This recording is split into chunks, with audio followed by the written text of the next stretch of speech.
அண்மை செய்தியை பார்க்கிறோம். நடிகர் ராஜேஷ் உடல்நலக் குறைவால் சென்னையில் காலமானார்.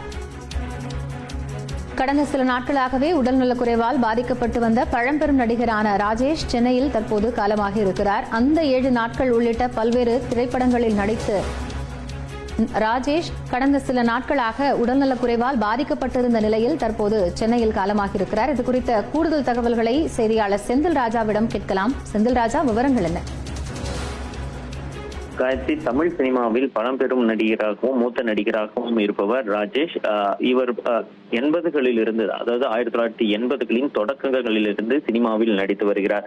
பல குணச்சித்திர கதாபாத்திரங்களில் நடித்திருக்கிறார். தனக்கென ஒரு ஸ்டைலை நடிப்பில் பின்பற்றி வந்தார். அதன் மூலமாகவே அவருடைய அந்த குணச்சித்திர கதாபாத்திரத்திற்கு ஏராளமான வாய்ப்புகள் கிடைத்து வந்தன. அவள் ஒரு தொடர்கதை, தாய் வீடு உள்ளிட்ட பல்வேறு திரைப்படங்களில் அவர் நடித்திருக்கிறார். அவர் நடிக்கும் கதாபாத்திரங்களுக்கு அவருடைய அந்த நடிப்பு திறமை என்பது, நடிப்பின் தனித்துவம் என்பது வெளிப்பட்டு வந்தது.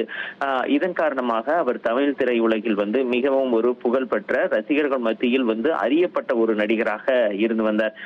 திரைத்துறையில் பலரும் குணச்சித்திர கதாபாத்திரங்களில் நடித்திருந்தாலும் கூட சிலர் ரசிகர்கள் மனதில் தனித்துவ இடத்தை பெற்றிருப்பார்கள். அதே போல நினைவில் வைத்துக் கொள்ளும் அளவிற்கான நடிகர்களாக இருப்பார்கள். அந்த வகையில் தான் ராஜேஷ் ஒரு பழம்பெரும் நடிகராகவும் மூத்த நடிகராகவும் அனைவராலும் அறியப்பட்ட நடிகராகவும் இருந்து வந்தார்.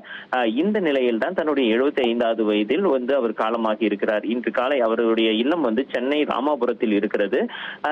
அவருக்கு இன்று காலை 8:15 மணி அளவில் ஒரு மூச்சு திணறல் ஏற்பட்டிருக்கிறது. இதை அறிந்த குடும்பத்தினர் அவர் மருத்துவமனைக்கு அழைத்து செல்வதற்காக முற்பட்டிருக்கிறார்கள். அப்போதுதான் அவர் காலமானது உறுதிப்படுத்தப்பட்டிருக்கிறது. காயத்ரி.